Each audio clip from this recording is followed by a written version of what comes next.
Samajwadi party के प्रमुख राष्ट्रीय सचिव प्रोफेसर राम गोपाल यादव टुंडला के नगला रति बौद्ध विहार में पहुंचे।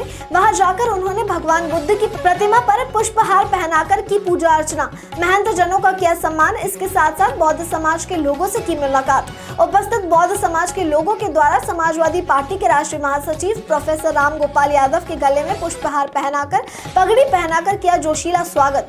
प्रोफेसर राम गोपाल यादव के द्वारा दी गई जानकारी में बताया गया, भगवान बुद्ध ने सारी दुनिया को रास्ता दिखाया है, हम उनके द्वारा बताए गए मार्गों पर चलना चाहिए। इस अवसर पर उपस्थित लोगों के नाम कुछ इस प्रकार से रहे: परम सत्य प्रकाश सागर, सत्यवीर यादव, सैल आनंद, MP सिंह, बौद्ध राशन लाल, जयडल सिंह, ऐतिहासिक लोग रहे उपस्थित।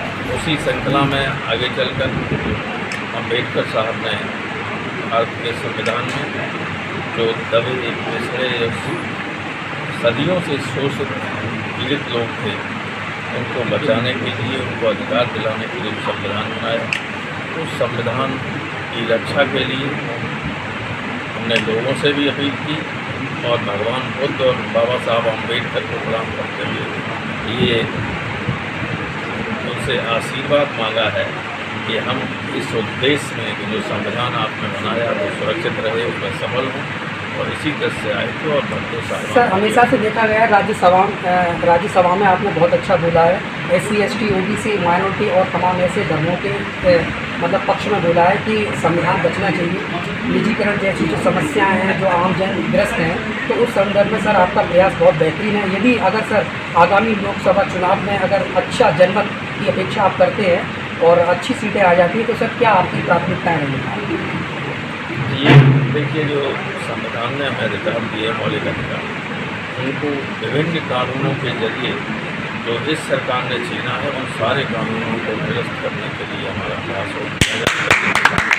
और संविधान का जो आत्मा है, जो मूल उसका इच्छा है, उस सबको सुरक्षित करने के लिए पूरी आवश्यक व्यवस्था की जाए।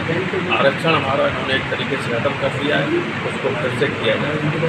सरकार कोई वैकेंसी नहीं निकालती है वैसे निकालती है कि जैसे यूनिवर्सिटी में 200 पोस्ट है, वैसे निकालेंगे।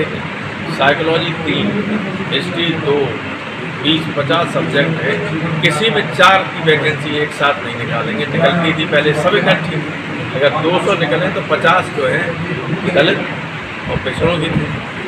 अब वो निकालते हैं 2, 1, 3 से कम में आप जानते हैं आरक्षण मिलता है। इतने होशियार लोग हैं, किस तरह से हमारे अधिकारों को छीन रहे हैं, उन सारी कमियों को दुरुस्त कर दिया जाए। सर, आपका एक स्टेटमेंट बहुत अच्छा लगा कि फंडामेंटल राइट को बचाने का तमाम प्रयास किया जा रहा है। हाल ही में CGI का एक बहुत बड़ा कार्य देखने को मिला इलेक्ट्रिक बॉन्ड को लेकर, तो उस संदर्भ में सर आपकी क्या प्रतिक्रिया है? क्या ये मतलब संविधान के हिसाब से बहुत अच्छा उन्होंने आदेश दिया CGI साहब ने?